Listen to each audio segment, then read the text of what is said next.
पिछले 12 दिनों से अर्चना तिवारी का नाम सुर्खियों में है। अर्चना तिवारी की चर्चा चारों तरफ हो रही है क्योंकि अर्चना तिवारी जिस कोच में बैठी थी, जिस ट्रेन बैठी थी, उसके बाद अपने गंतव्य तक नहीं पहुंची। एसी के B3 कोच में बैठने वाली अर्चना, जो कि इंदौर में रहकर पढ़ाई करती थी, वो सिविल जज की तैयारी भी कर रही थी, वो अपने गंतव्य तक नहीं पहुंचती है तो चारों तरफ चर्चाओं का बाजार, चारों तरफ शोर मचना शुरू हो जाता है। आखिर अर्चना गई तो कहाँ गई, इस बात की चर्चाएं होना शुरू हो जाती हैं। लोग पूछते हैं कि आखिर क्या रेलवे की भी कोई जिम्मेदारी है या नहीं है। आखिर जिस अर्चना तिवारी ने इंदौर से अपना सफ़र शुरू किया था, उसको कटनी उतरना था, वो आखिर कहाँ गायब हो गई? क्या उसको जमीन निगल गई या आसमां खा गया? तो अर्चना तिवारी की चर्चाएं बहुत ज़्यादा हो रही थीं और 12 दिन बीत जाने के बाद आखिरकार अर्चना तिवारी का पता चल गया है। अर्चना तिवारी बरामद हो गई हैं और अर्चना तिवारी को नेपाल के बॉर्डर से लखीमपुर खीरी से बरामद किया गया है। आखिर अर्चना तिवारी कहाँ गई थी, अर्चना तिवारी किन परिस्थितियों में गायब हुई थी, इन सभी मुद्दों को आप तक पहुंचाने के लिए हमारे साथ में हैं आज वरिष्ठ पत्रकार शीतला तिवारी जी। आज इनसे समझने की कोशिश करते हैं कि आखिर जिस अर्चना तिवारी के गायब होने की खबरें आ रही थी, वो अर्चना तिवारी थी कहाँ, किन परिस्थितियों में थी, क्या वजह थी, क्या एंगल थे और अन्य सभी मुद्दे जो इन सब के पीछे उत्तरदायी थे, उन सभी मुद्दों पर हम बात करेंगे। तिवारी जी, जिस अर्चना तिवारी की पिछले 12 दिनों से बहुत जोर शोर चर्चाएं हो रही हैं, लगातार प्रश्न चिन्ह खड़े किए जा रहे हैं कि अर्चना तिवारी गई तो कहाँ गई, अर्चना तिवारी आखिर बीच रास्ते से कहाँ गायब हो गई। उस अर्चना तिवारी को जब बरामद किया जाता है तो एक बार फिर से चर्चाएं शुरू हो जाती हैं। आखिर इस विषय पर आपका क्या कहना है कि अर्चना तिवारी जो रेलवे स्टेशन से बैठी तो थी लेकिन अपने गंतव्य तक नहीं पहुंच सकी, आखिर क्या परिस्थितियां थी, क्या वजह थी कि वो गायब हो जाती है और आज उसको जब बरामद कर लिया जाता है तो आप इसको किस तरह से देखते हैं? देखिए दोस्तों, नमस्कार। सबसे पहले जो पांडे जी कह रहे हैं कि अर्चना तिवारी अचानक इस हालात में गायब हो जाना और कहीं ना कहीं बहुत बड़ा सवाल उठता है। सवाल हालांकि पांडे जी इसमें रेलवे पर भी उठ रहा था, तमाम गंभीर सवाल कि आखिर रेलवे से अर्चना तिवारी का अचानक इस तरीके से गायब हो जाना। तो दोस्तों, मैं आपको सबसे पहले बता दूं कि अर्चना तिवारी जो है जबलपुर में रह करके और यह LM वहीं से की है और वहीं से यह प्रैक्टिस कर रही थी वकालत की। उसके बाद प्रैक्टिस करने के बाद इनके दिमाग में आया कि क्यों ना हम जज की तैयारी करें। तो जज की तैयारी करने के लिए अर्चना तिवारी जो है इंदौर चली गई थी। पिछले साल ही इंदौर गई थी, करीब 9 से 10 महीने, 1 महीने मतलब 1 साल इनको हो रहा है। अब वहां तैयारी करते समय उसके बाद अचानक इनको रक्षाबंधन पर घर जाना था। रक्षाबंधन पर तो जो बिलासपुर से इंदौर चलने वाली गाड़ी है, आपकी नर्मदा एक्सप्रेस है, वह इंदौर से बिलासपुर निकलती है। तो उसी में B3 में, जैसा पांडे आपने बताया कि उसी में B3 में इन्होंने अपना रिजर्वेशन करवाया था और उस गाड़ी में इन्होंने बैठी भी। और बैठने के बाद जैसा कि लोग दिखा रहे हैं CCTV फोटोज जो वहां से निकलते हैं और सारी बात, तो बैठने के बाद अर्चना तिवारी का जो लोकेशन है और जो इनका फोटोज है वह केवल रानी कमलापति यानी भोपाल तक का इनका लोकेशन है। भोपाल के बाद इनका कोई लोकेशन नहीं है। हालांकि लास्ट बार इन्होंने भोपाल से ही अपने घर वालों से बात की है, इसलिए घर वाले भी, तिवारी परिवार का यही कह रहा है कि भोपाल तक। अब पांडे जी, उसके बाद अचानक इनका लापता हो जाना वहां से, उसके बाद इनका बैग जो है उमरिया स्टेशन तक मिलना। जबकि मैं आपको बता दूं कि वह गाड़ी जो है, कटनी में 2 स्टेशन है, तो कटनी एक मेन रेलवे स्टेशन, एक साउथ रेलवे स्टेशन।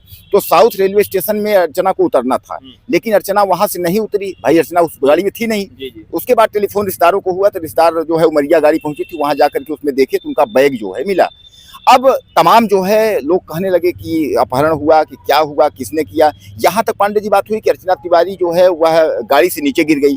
कई लोग यह बताए कि बाथरूम गई, उसके बाद वह लौट कर नहीं आई, तो गाड़ी से उसमें तमाम खोजी कुत्तों को जो है, यानी बुधनी से लेकर के नर्मदापुरम के बीच में, यानी जैसा कि नर्मदा की जो नदी है, उस नदी में तमाम जो है वहां भी खोजा गया और ट्रेनों के किनारे किनारे खोजी कुत्ता लगा करके वहां भी खोजा गया, यानी लेकिन फिर भी पता जो है कहीं नहीं चला। अब अचानक जो है नेपाल की बॉर्डर लखीमपुर खीरी से अर्चना तिवारी का मिल जाना और उस पर भूमिका जो है ये आरक्षक की, उसके बाद आरक्षक के बाद अब जो है नया एंगल जो आ गया पांडे जी, सारांश का नाम आ रहा है। अब ये कहा जा रहा है कि सारांश के साथ 2 दिन अर्चना तिवारी जो है इंदौर में ही थी। उसके बाद जो है उसका प्लान काठमांडू जाने का था और जिस दिन वह गाड़ी में बैठी है उसी दिन उसने नया मोबाइल टेलीफोन खरीदा है या नया मोबाइल लिया है। क्या लगता है पांडे जी कि एक जो है जज की तैयारी करने वाली या इस तरीके से इस लव लिंगल में फंसना, या इसमें क्या आपकी क्या विचार है? देखिए, अभी तक जो मामला सामने आ रहा है, सूत्रों के हवाले से भी यही बातें सामने आ रही हैं कि अर्चना तिवारी का जो मामला है ये पूरा लव अफेयर्स वाला मामला है। हालांकि अभी जांच भी चल रही है, अभी बहुत स्पष्ट रूप से कुछ भी कहा नहीं जा सकता है, लेकिन जो चीज़ें अभी तक सामने आ रही हैं और सूत्रों के हवाले से जो भी खबरें आ रही हैं, वो खबरें यही बता रही हैं कि अभी तक लव अफेयर्स का मामला, लव एंगल ही सामने आ रहा है और बताया ही जा रहा है कि इन्हीं सब वजहों से अर्चना तिवारी खुद से उतरी थी, क्योंकि सुजानपुर स्टेशन की बात आ रही है। सुजानपुर स्टेशन में जब उनको देखा गया है, जब सीसीटीवी कैमरे में वो दिखाई देती हैं, तो वहां पर उनके साथ एक लड़का दिखाई दे रहा है। तो जी, तो एक लड़का दिखाई दे रहा है और उसके बाद से ये भी उसके बाद से भी कयास लगाए जाने शुरू हुए कि कुछ हो या ना हो, ये मामला लव अफेयर्स का ही है और शायद इसी वजह से वो जानबूझकर अपने आप से, क्योंकि उनका ना तो कोई अपहरण हुआ है, ना तो कहीं गिरी हैं, और जैसा कि अभी जैसे ही उनको बरामद किया गया है लखीमपुर खीरी से, तो लखीमपुर खीरी से बरामद होने के बाद उनके परिवार वालों से भी शायद बात हुई है। खुद अर्चना तिवारी ने फ़ोन किया था और उन्होंने बात कही है कि मैं पूरी तरह सुरक्षित हूँ, मुझे अपहरण नहीं किया गया है, मेरे साथ कोई भी अनहोनी नहीं हुई है, कोई दुर्घटना नहीं हुई है। तो ये अपने आप में एक बड़ी बात है कि जब कोई अनहोनी नहीं हुई है, कोई दुर्घटना नहीं हुई है, तो कोई लड़की किन परिस्थितियों में गायब होती है, और अगर गायब हुई होती तो वो अपनी बातें कहीं ना कहीं शेयर करती, बताती, लेकिन उसने कहा कि नहीं, मैं पूरी तरह सुरक्षित हूँ। इसका सीधा सा मतलब है कि पूरी तरह सुरक्षित होना, अपने से फ़ोन करके बताना और उसके बाद एक लड़के के साथ देखा जाना और लगातार फ़ोन पर बातों की भी जिक्र, मतलब उसका सामने आ रहा है कि अर्चना तिवारी लगातार फ़ोन पर बातें भी करती रही थी यात्रा के दौरान। तो ये कई सारे मामले हैं जो कहीं ना कहीं ये इशारा कर रहे हैं कि ये जो पूरा मामला है, लव अफेयर्स का मामला है, और इसी वजह से अर्चना तिवारी खुद से गई। लेकिन बड़ी बात यहाँ पर ये है कि अगर कुछ ऐसा था तो उनको ये चीज़ बता देनी चाहिए थी, क्योंकि पूरा देश इस बात को लेकर, इस मामले को लेकर परेशान हुआ। और सिर्फ देश ही नहीं, सबसे बड़ी बात ये है कि वो माँ बाप, वो परिवार जिसने उस बेटी को इतने लाड़ प्यार से पाला, इतने अच्छी तरह से उसको रखा, वो पूरा परिवार 12 दिन से 12 रातों से कितना परेशान था, ये अपने आप में एक बड़ी बात है। और इसीलिए ये जो किया गया है, ये जो भी काम है, ये उचित नहीं था और इस पर सोचना चाहिए था उस लड़की को खुद भी जिसने ये काम किया है। इस पर आपका क्या कहना है, आप बताइए। पांडे जी, अब इसमें ये लग रहा है कि जैसे कि पहली बार उनका एक टिकट होता है ग्वालियर का, बस का टिकट होता है ग्वालियर का, ग्वालियर का टिकट होना एक आरक्षक के द्वारा, उसके बाद फिर जो है ये नर्मदा एक्सप्रेस में B3 में उनका रिजर्वेशन होना, इसमें टिकट होना, और जिस दिन उन्होंने नर्मदा में गाड़ी एक्सप्रेस में उन्होंने बैठी, उसी दिन उनका जो है नया फोन खरीदना और घर में ये सब बातें सार्वजनिक न करना। इसका मतलब क्या हम लोग यह मान लें कि अर्चना तिवारी जो है वह काठमांडू या सारांश के साथ उनका भागने का प्लान था, घर में किसी को ना बताएं या इस तरीके से, ताकि घर वालों को इस तरीके पता हो जाए, या तो सोनम जैसे रघुवंशी के मतलब कि वहां गए आपातकाल कहीं गिर गए, ऐसा वैसा इस तरीके से, या तो कहीं घर वालों को गुमराह करने का कि अर्चना तिवारी खो गई या इस तरीके, मतलब इन सब में क्या, या तो अर्चना तिवारी के घर वाले इस चीज़ को विरोध करते कि आखिर शादी क्यों कर ली या लव क्यों कर ली या इस तरीके से, यहाँ क्या आपको ऐसा क्या लगता है, यहाँ क्या आप सोचते हैं? देखिए तिवारी जी, एक चीज़ तो बहुत स्पष्ट है कि अगर कोई भी व्यक्ति, चाहे वो लड़का हो चाहे लड़की हो, कोई भी बात को घर वालों से छुपा रहा है और इतनी बड़ी बात है, तो कहीं ना कहीं उसका इरादा तो नेक नहीं है।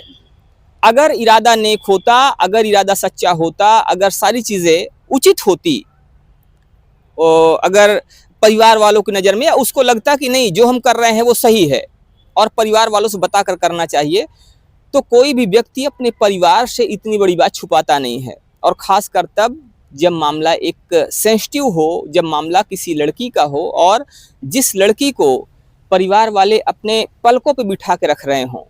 परिवार वाले इंतज़ार कर रहे थे, परिवार वाले इस चीज़ का वेट कर रहे थे कि हाँ बेटी आ रही होगी, राखी बांधने आ रही है, और बेटी निकली भी यही बोल के कि हाँ हम राखी बांधने आ रहे हैं, रक्षाबंधन पर आ रही थी, और वो अचानक गायब हो जाती है, बिना बताए हुए गायब हो जाती है।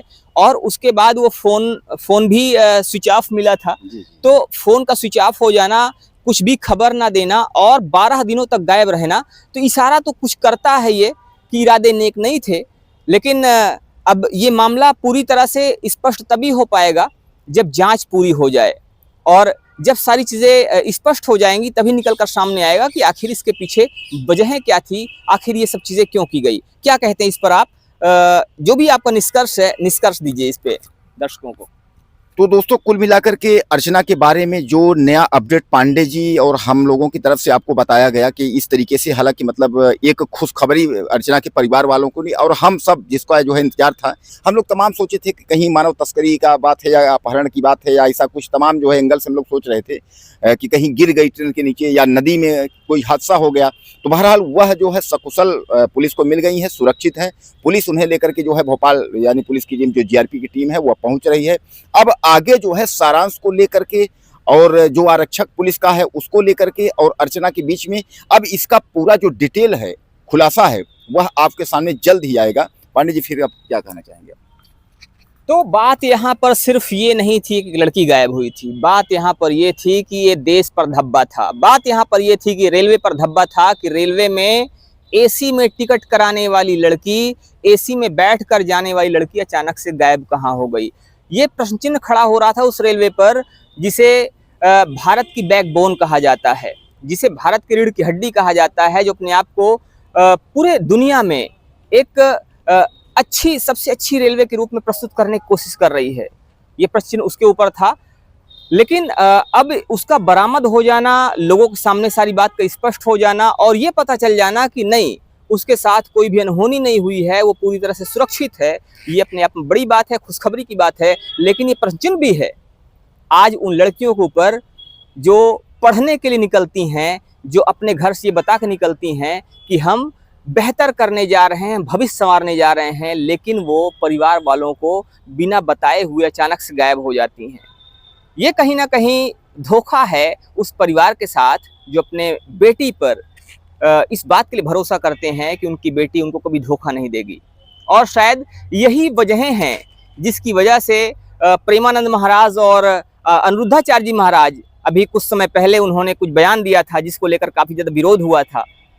एक सामान्य लोग से लेकर, सामान्य जन से लेकर और पत्रकार तक ने इस बात पर अपनी प्रतिक्रिया दी। कुछ लोगों ने समर्थन किया था, कुछ लोगों ने विरोध किया था। तो खैर, इस पर आपका क्या मानना है, आप हमें जरूर बताइएगा। मिलते हैं फिर से, तब तक के लिए जय हिंद।